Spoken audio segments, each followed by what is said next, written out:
Olá pessoal, aqui é o Rafael da Red Agro e mais um episódio agora nós vamos gravar para o nosso Redcast, né, que é o podcast da Red Agro. Eu sou o Rafael Grins, sou consultor aqui na Red Agro e hoje nós vamos falar sobre diferencial de base.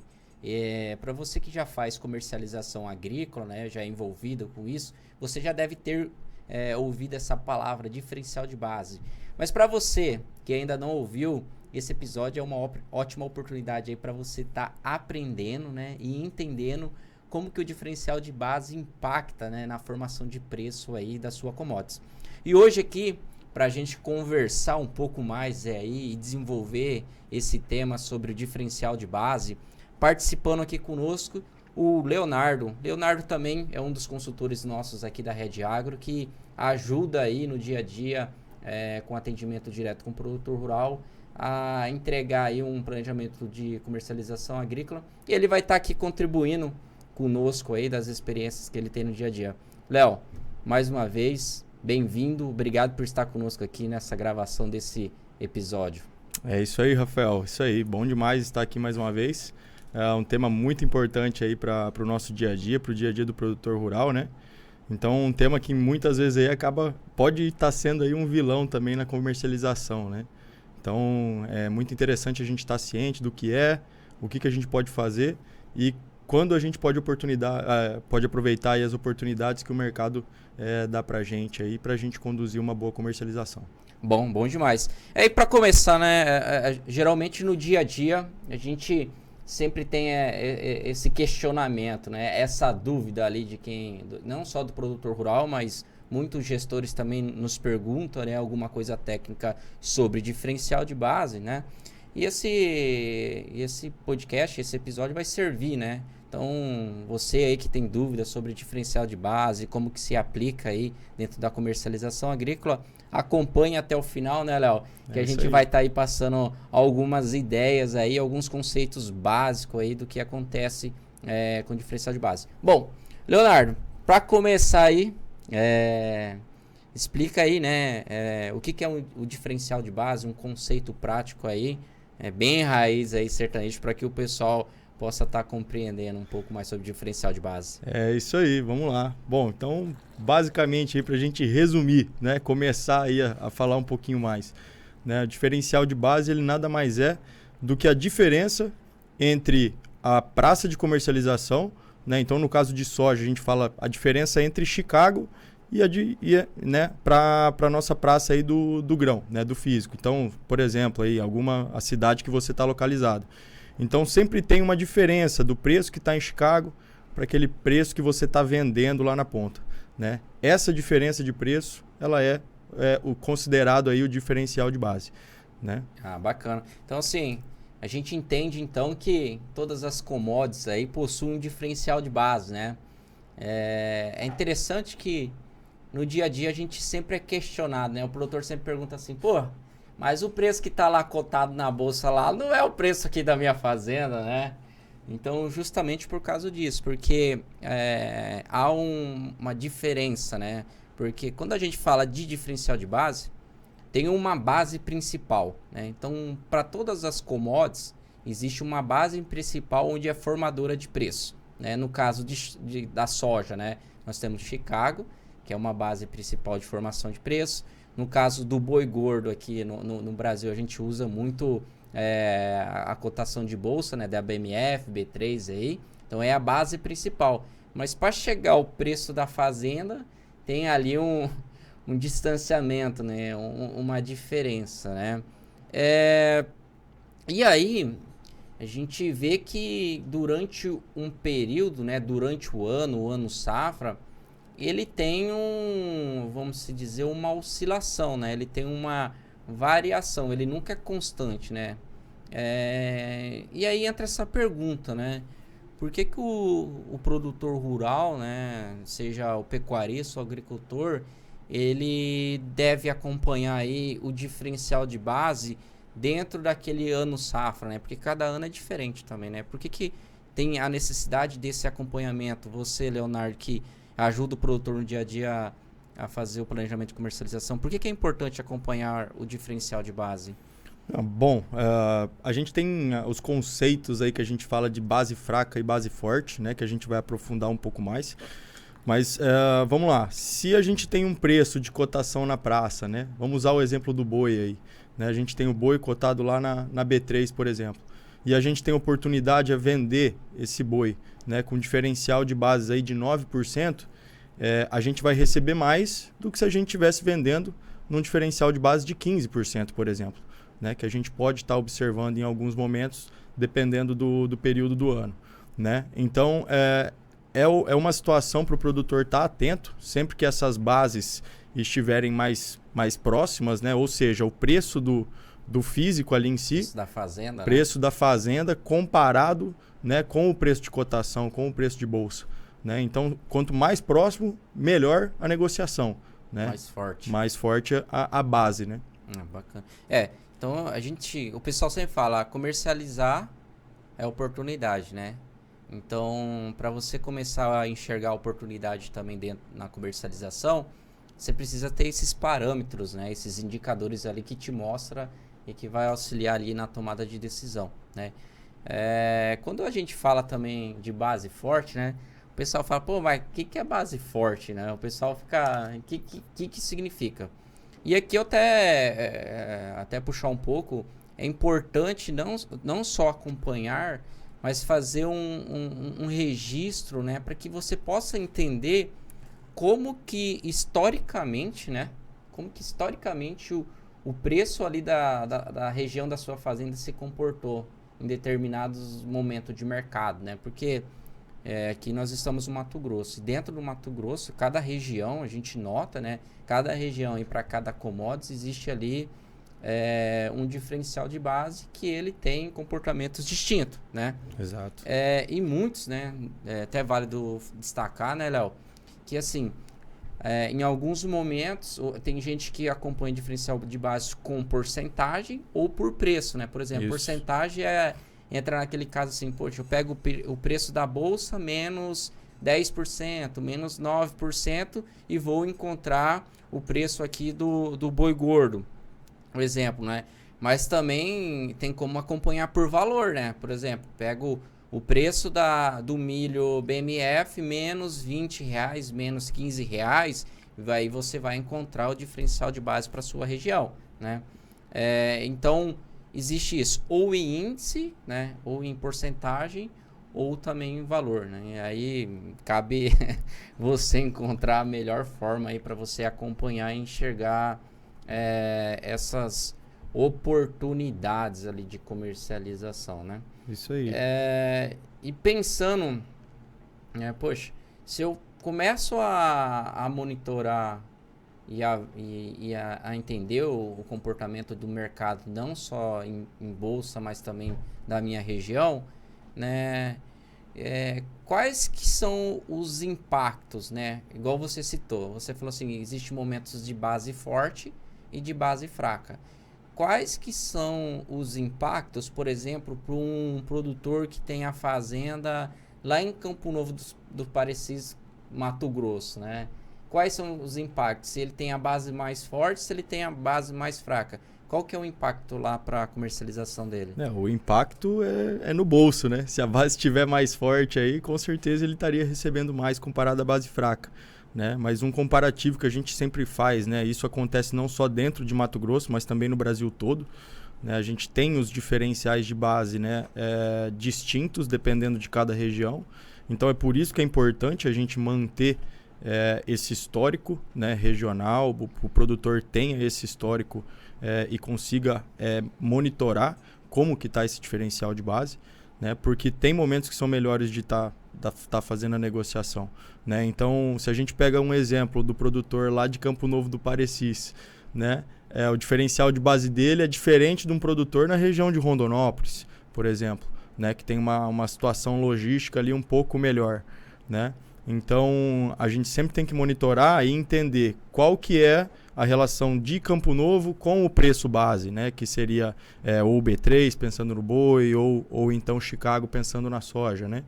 E aí a gente ter um monitoramento de uma média, né? Qual que é a média de diferencial de base, né? Então, com isso a gente consegue tomar as decisões um pouco mais fáceis, né? Então, nesse momento aqui, o meu preço de base está acima da média histórica, né? Então, né, sinaliza o quê? Né? Sinaliza que é um pouco melhor para a venda, né? do grão em si, ou do boi. Então, a gente consegue fazer esses parâmetros de monitoramento aí, dependendo das regiões, né? Ah, entendi. Então, por meio, faz a média histórica, né, da região da fazenda lá, e a média ela acaba se tornando um parâmetro, né, para avaliação. Um ponto de referência, né? Um ponto de referência, porque senão você fica perdido Exatamente. também, né? Senão como é que você sabe que tá bom para vender, né? Isso é importante. E para comercialização, cada vez mais esses indicadores, né, essas referências, é uma referência de preço que a gente fala, né? Essa referência de preço de base forte ou base fraca acaba auxiliando o produtor nas tomadas de decisões para ser mais assertivos, né? Algo que a gente sempre busca fazer conta, né? É mostrar o quanto a mais o produtor rural ele está ganhando, né, em momentos de base forte, né? Sim. Por exemplo, se eu pegar um preço de milho B3 e tirar R$20, né, aqui para o Mato Grosso vai ser algo de 40, né? Ok? Mas e se a base estiver forte, o diferencial de base for só 10, né? Então fica R$50 aqui para o Mato Grosso. Então tem um ganho de R$10 só com ajuste de base, sem considerar movimento lá uma recuperação de preço de bolsa. Só né? aí é 20% um pouco a mais, né? Um pouco mais aí, basicamente, né? Então por isso que essa importância, né, Léo? Igual você citou, poxa, eu faço uma referência de preço e começo também a utilizar, né, como tomada de decisão, né? É igual esses tempos atrás conversando com o pessoal lá de Rondônia, né? A gente pega essas regiões mais longe em alguns momentos, né, principalmente pro boi gordo, acaba sendo um diferencial de base mais fraco, né? Isso. Então, o preço lá vamos falar assim, tem um deságio bem significativo aí frente a algumas praças. E aí, nesse dia da conversa, nesse alinhamento, o preço lá da região tava, no caso do boi, tava R$10 diferente aí do preço praticado em bolsa, né? O preço da arroba do boi gordo tava R$200 e lá a 190, 189, R$10 só abaixo. Então, isso mostra que, né, o direcionamento que esse produtor teve, que era viável ele realizar a venda, né? Realizar a venda do frigorífico, com o frigorífico e fazer ali no caso, um seguro de alta na B3, né? É isso. Bom, aí. Então, se a gente entendeu que esses impactos são positivos quando a base é forte, né, e negativo quando a base minha tá fraca, né, para entender um pouco mais dessa dinâmica do diferencial de base, o que pode influenciar o diferencial de base, né? Porque, igual nós falamos, nós podemos formar uma média histórica, mas o que pode influenciar o diferencial de base? Ele deixar a base mais forte ou base mais fraca? O que pode influenciar ali? Bom, oferta e demanda, né, é um dos pontos aí que influencia, né? Então, se tem uma demanda maior do grão, né, o pessoal vai vir atrás, né? Então vai querer comprar mais, e isso, né, é normal do mercado dos preços subirem, né? Então fica um pouco mais próximo. Então um dos fatores aí é a questão da oferta e da demanda. A gente tem a parte também dos fretes, né, que é o custo que leva para a gente levar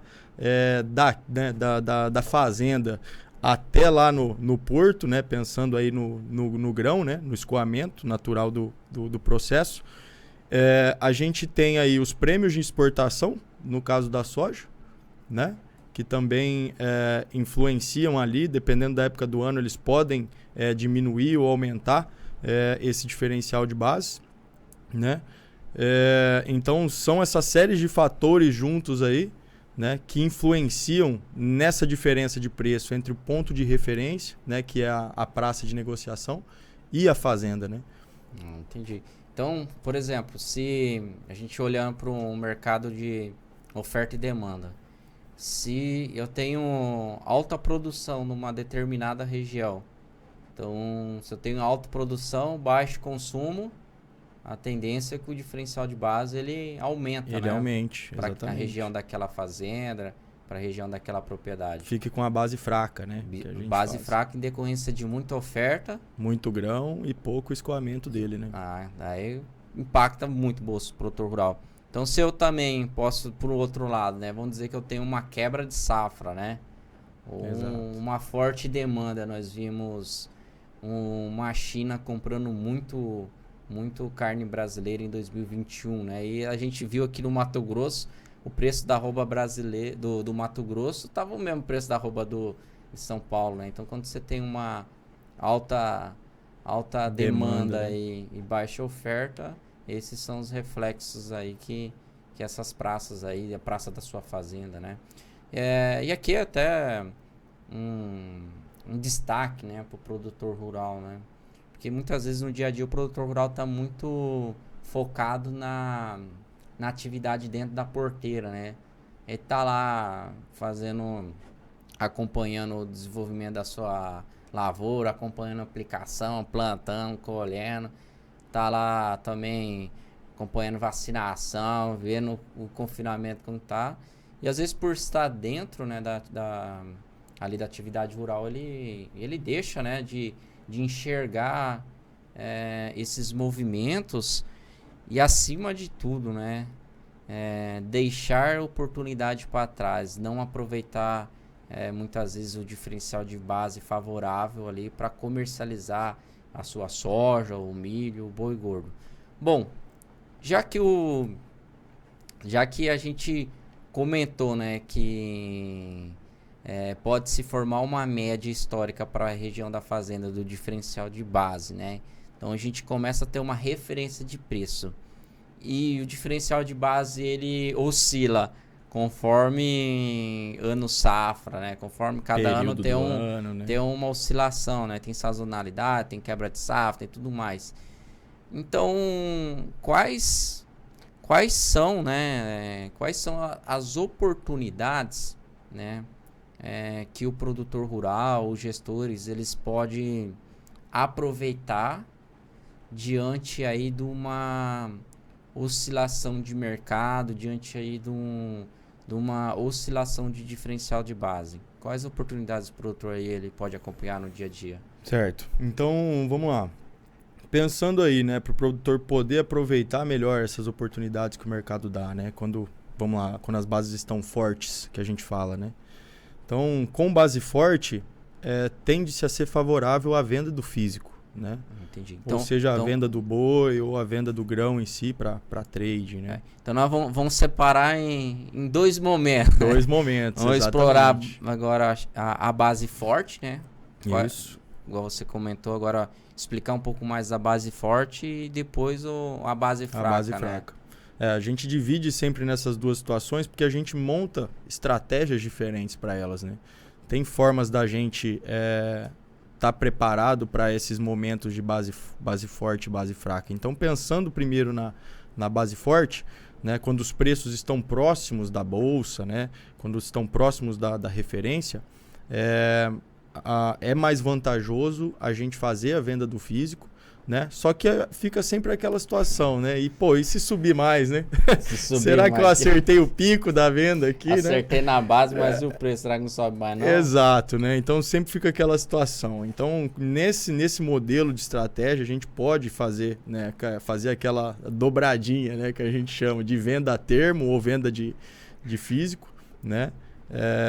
E aí fazer um hedge de alta ali, né? Pensando num movimento de alta no mercado, até pra gente não ficar com dor de cotovelo, né, Rafa? Se o preço continuar subindo, né?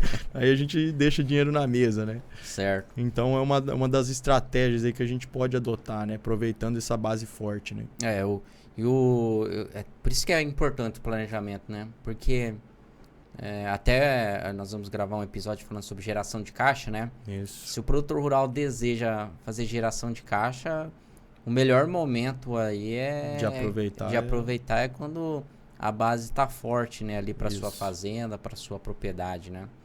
E eu acredito que também é algo que o produtor tem que destacar, né? Quando a base está forte, seja um momento de avaliar as trocas, né? Exatamente. Compra de insumos, Exatamente. fazer barter, buscar esses mecanismos, né? Porque tá mostrando que o produto ali armazenado na propriedade rural, ele tá valorizado, né? Então, essas são as vantagens, né? Exatamente. Você acompanha um diferencial de base, você entendeu que o seu preço naquele momento está favorável, e aí você pode adotar aí essas estratégias ou tomar essas decisões, né? Porque daí você tirou um pé da trás, né? Você, pô, será que eu faço a troca agora? É o melhor momento? Então, bacana. Então, é um momento aí da gente, que a gente consegue avaliar que é melhor para todas as situações, para gerar caixa, né? É um melhor momento para fazer uma relação de troca, que nem a gente, né, comentou aí do barter, né? Para pensar aí, pô, meu custo é tanto por hectare, né? Então, são bons momentos da gente já começar a pensar nessa situação aí de fazer uma relação boa, né, de custo, né? Então, é um bom momento aí para isso. Ah, bom. Então, base forte. Vamos vender. Exato. Vamos buscar vender e fazer um seguro de alta. Exatamente. Aí, um hedge de alta, compra de call, o que for aí, para continuar participando, né? E agora, e base fraca, né? O que pode ser feito nesses momentos aí? Base fraca é aquela situação, é o oposto, né? Quando não está muito favorável para a venda, né? Pensando, obviamente, na média histórica, né? Da região ali que está. Então, por isso que é importante estar sempre mapeando, porque a região, por exemplo, do Pará lá, está com um diferencial de base do boi muito, né, afastado, né? Quando a gente compara com outras praças aí do Brasil. Então, avaliar esse diferencial de base histórico que a gente tem na região, né? E por que, né, é o contrário da base forte, não é um bom momento para venda de físico? Né? Justamente porque a gente está deixando ali no meio do caminho ali um valor, né, que poderia estar mais próximo, que perante a média histórica aí é mais próximo, né? Então, às vezes não é um momento de estar fazendo venda do animal, né, no caso do boi ou do grão em si, justamente porque a base está fraca, né? E quais ferramentas que a gente pode adotar, qual estratégia que a gente pode adotar nessa situação, né? É fazer o hedge de baixo, né? Porque aguardar para a gente ganhar um pouco mais de tempo, né? Pensando aí nessas bases se reaproximarem, né? Ou seja, aproveitar uma melhor oportunidade na frente com segurança e com cautela, né? Sempre estando protegido. E aí a gente monitorar, né? Porque isso daí muda conforme o tempo, né? Então a gente sabe que agora está fraco, mas daqui 2, 3 meses pode voltar ao normal, né? Ou pode ter alguma situação que favoreça para a base ficar forte novamente, né? Entendi. Até é um destaque, né? Igual você falou, que pode ser um fator momentâneo, né? Exato. Então, quando você identifica ali, poxa, a minha base ficou muito fraca, ela teve uma desvalorização muito rápida, né? Ficou muito fraca. É entender qual foi o fator específico que aconteceu, né? Foi custo frete, oferta, fraca demanda, né? Você consegue fazer uma leitura de mercado ali, você consegue fazer e aí fazer uma classificação do fator específico que aconteceu.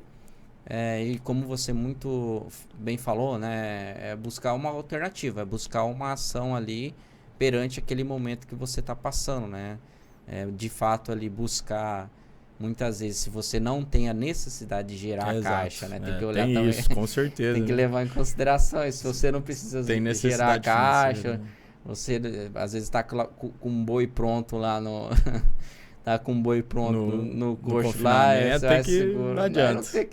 Tem que sapecar, né? A hora passou, né? A hora no caso, perdeu o time ali, infelizmente, mas é aquela história, o planejamento a gente tem que fazer antes, né? E não em cima da hora ali de vender. Então, óbvio, né? Se não tiver necessidade de caixa no momento, não é um bom momento para venda. Agora, óbvio, se o produtor tiver um compromisso financeiro ali naquele período, né? Aí acaba que tem que vender mesmo, né? Tem que arcar com os compromissos, né? Isso aí até por isso que a gente sempre destaca, né? A gente até gravou um episódio falando ali em si, em específico, da importância, né? Do planejamento de comercialização para que você, né? Você produtor rural, você gestor, você que está à frente ali, ter esses cuidados, né? De geração de caixa, ferramentas que você pode utilizar ali para fazer uma boa gestão de risco, né? Algo que é importante, como você falou, o nível de exposição a risco também, né? Que você está assumindo por não fazer nada. E lógico, esses fatores de diferencial de base, a gente não tem controle, né, Léo? Não. A gente não consegue controlar. É igual o mercado. O risco mercado, né? É um risco que a gente não consegue controlar, a gente só consegue fazer o acompanhamento histórico, né? Exato. Do que é a média do que está acontecendo. Isso a gente consegue fazer, mas ter o controle ou ter alguma ação específica sobre aquela variação, sobre aquele valor, a gente não consegue. Não. Aí dificulta mais ainda, né? Porque se você não consegue, você vai ficar gastando tempo, esforçando tempo com algo que você não controla. Então, uma coisa que eu falo para produtor rural, nós tem que ganhar o jogo dentro da fazenda, né? Sim. Tem que ganhar primeiro o jogo dentro da fazenda, dentro de casa, né? Ganhar o jogo dentro de casa e depois querer ganhar fora, né? Mas esse são os reflexos do diferencial de base, né? E o impacto aí para a formação de preço da região da fazenda e, consequentemente, o impacto aí para o bolso do produtor rural, né? Com certeza. E a gente sempre acaba voltando nesse tema do planejamento, né, Rafa? Então, assim, a gente tem que buscar se preparar antes, né? A gente tem que já buscar entender qual que é a nossa realidade, né? Cada região tem a sua, né? Cada estado tem o seu, então tem vários diferenciais de base, vai depender de onde o produtor está, né? Então é importante o produtor pegar isso e monitorar, né? Como é que eu faço? Né? A gente está aqui para isso, né? Também tem essa situação, né? O nosso papel também. Então é importante ter isso, porque o planejamento ele fica mais fácil a tomada de decisão quando a gente usa esses fatores em nosso favor, né? Então acaba saindo daquele achismo, né, mais uma vez, e aí a gente tem um pouco mais de segurança aí na comercialização, né? Bom demais. Esse é um conteúdo aí muito bem interessante para quem faz comercialização, né? Então acredito aí que vai estar contribuindo aí pro pessoal que está buscando aprender e conhecer um pouco mais da comercialização, tá? Até eu faço um convite mais uma vez para vocês acompanharem, né? A gente tem outros episódios também, falando um pouco mais sobre hedge, sobre as ferramentas de hedge, como que faz hedge na soja, no milho, boi gordo, planejamento. Então, volta lá. Se você está ouvindo agora esse episódio, volta lá nos episódios aí anteriores aí, que acredito que também vai contribuir aí pro seu conhecimento. Bom, mais uma vez eu agradeço aí, Léo, por contribuir com esse conhecimento, com esse conteúdo, com a prática que você, né, vive no dia a dia. Obrigado aí. Que isso, obrigado eu aí. Um pouquinho que a gente pode compartilhar aí do nosso dia a dia, ajudando os produtores rurais, né? Ajudando eles a monitorar, ajudando eles a fazer esse planejamento, né, de comercialização. Então, sempre muito gratificante a gente poder estar compartilhando um pouco mais aí também. Bom demais. Então, você que ouviu o nosso conteúdo até agora, eu faço um convite para você. Vá até nosso Instagram. Para você encontrar a gente no Instagram é Red Agro, tá? Red se escreve HEDGE Agro. Então é só você ir no Instagram. Você vai encontrar lá. A gente tem vários conteúdos que a gente compartilha sempre. Também no YouTube, você pode procurar no nosso canal no YouTube, no Spotify. Temos também o nosso site. Lá no nosso site nós temos alguns artigos aí falando um pouco sobre as dinâmicas, né, de ferramenta de utilização de preço. E, mais uma vez, obrigado. Peço que compartilhe aí. Se você conhece um companheiro aí que gosta aí de acompanhar esses conteúdos, compartilha com eles também. e você vai estar agregando, levando o conhecimento aí para esse seu amigo. Até mais, até a próxima, até o próximo episódio.